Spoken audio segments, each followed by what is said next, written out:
Teknologinya Bapak melihat apakah sebenarnya sudah mumpuni, dari cost-nya juga seperti apa, persaingan antar alat seperti apa antara yang green dan yang tidak green. Bagaimana Anda melihatnya Pak sebagai seorang yang bekerja di industri tambang? Saya kira semua orang sepakat bahwa kita menuju ke green energy sama-sama. Gitu. Ya. Pertanyaannya kita siap atau enggak kan gitu kan. Bahwa kita menuju ke sana. Ada 3 parameter yang sebetulnya selalu dipakai. Yang pertama apa sih sebetulnya reliability. Betul nggak sih reliable gitu. Dan itu terjadi di kita. Pada saat kita bicara reliability, ada nggak sumber energinya untuk backup itu kan. Yang kedua affordability kan. Bagaimana keterjangkauannya. Bagaimana cara ekonomis masuk nggak kan gitu kan. Baru kita bicara environment, ngomong green energinya. Oke, mengenai alat berat sendiri. Sebetulnya saya sendiri di company itu coba. Sekarang lagi study. Ada beberapa yang terus terang industri Cina udah mulai masuk dengan electric truck gitu. Tapi ada 2 hal besar yang sampai sekarang masih menjadi kendala. Apa itu kendalanya? Yang pertama power supply. Kalau listrik, power supply-nya dari mana? Kalau kita bicara di mining, kalau dia ada power plant sendiri artinya power supply-nya aman. Tapi banyak sekali industri tambang yang tidak ada power supply-nya. Kalau ujung-ujungnya power supply-nya nanti ngecasnya pakai diesel lagi, sama aja kan. Nah, tetapi kalau kemudian ada jalur PLN, nah, kita lagi diskusi beberapa lokasi tambang kita itu diskusi sama PLN. Mungkin nggak narik power supply ke areal kita? Nah, ada beberapa yang mungkin. Oke, itu satu hal. Tapi kemudian kalau itu bisa, maka sebetulnya ada efisiensi. Karena efisiensi sebetulnya fuel dibandingkan listrik, kalau kita bayar PLN, itu bisa sampai 30-40%. Oh, lebih besar. Iya, ada signifikan. Bahkan mungkin bisa lebih, sampai 50%. Tapi pertanyaannya kemudian, seberapa capex yang diperlukan untuk electric truck, electric equipment? Ternyata capex-nya itu luar biasa, investasinya luar biasa. Investasinya itu pada posisi sekarang, 2, 3, bahkan 3 kali lebih.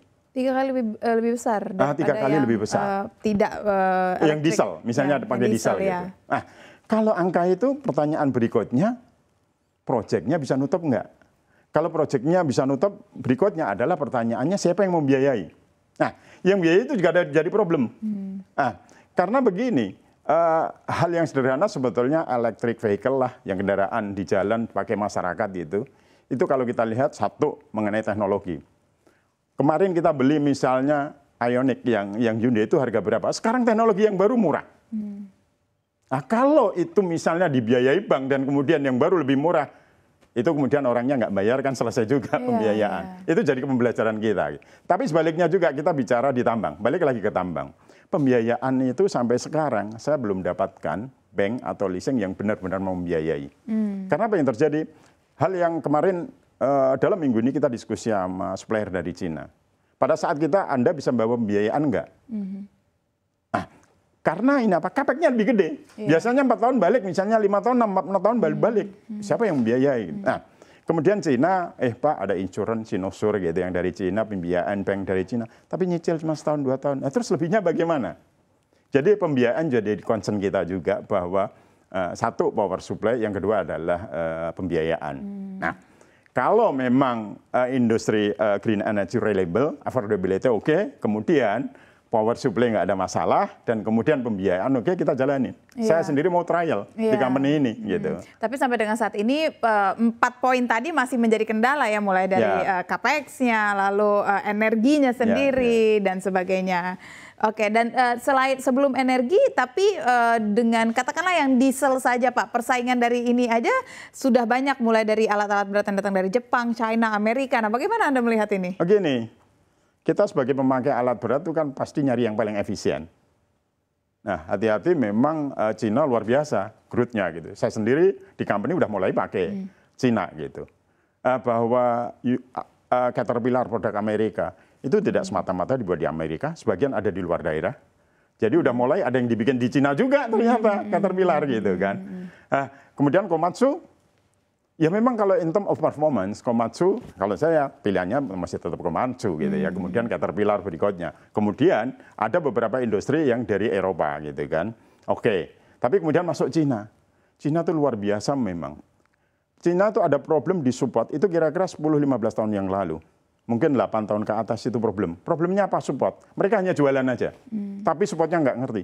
Tapi sekarang luar biasa, dia udah punya banyak distributor di Indonesia, support kemudian lengkap, tidak kalah dengan produk Komatsu, tidak kalah dengan produk Jepang, tidak kalah dengan produk Amerika. Jadi menurut saya in terms of performance udah mulai bagus, support udah mulai bagus.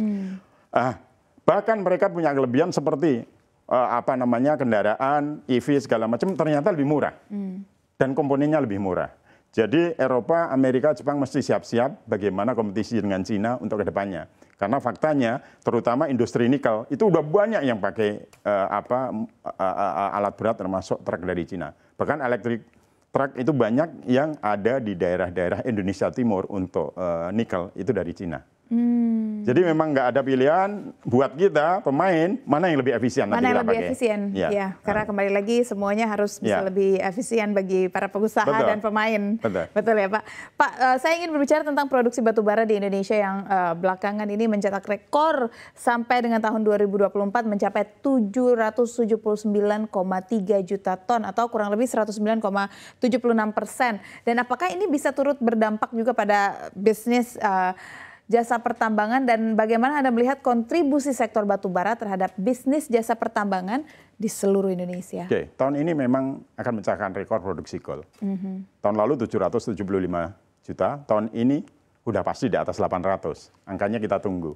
840, 850, 830, range-nya sekitar angka segitu, kira-kira. 850 cukup tinggi berarti ya Pak ya? Ya, bisa cukup tinggi, itu kan 10%. Buat kita, angka itu growth yang 10% cukup lumayan, cukup signifikan juga buat kita.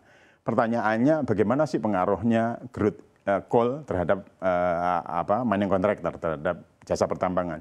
Memang jasa pertambangan itu ternyata sebagian besar itu pemainnya adalah pemain coal. Jadi pengaruh coal itu paling signifikan. Bahkan ada yang lain lagi kalau misalnya kita ngomongin nikel, ada bauxite, ada hard mineral, misalnya gold, copper gitu ya. Tapi itu persentasenya sangat kecil.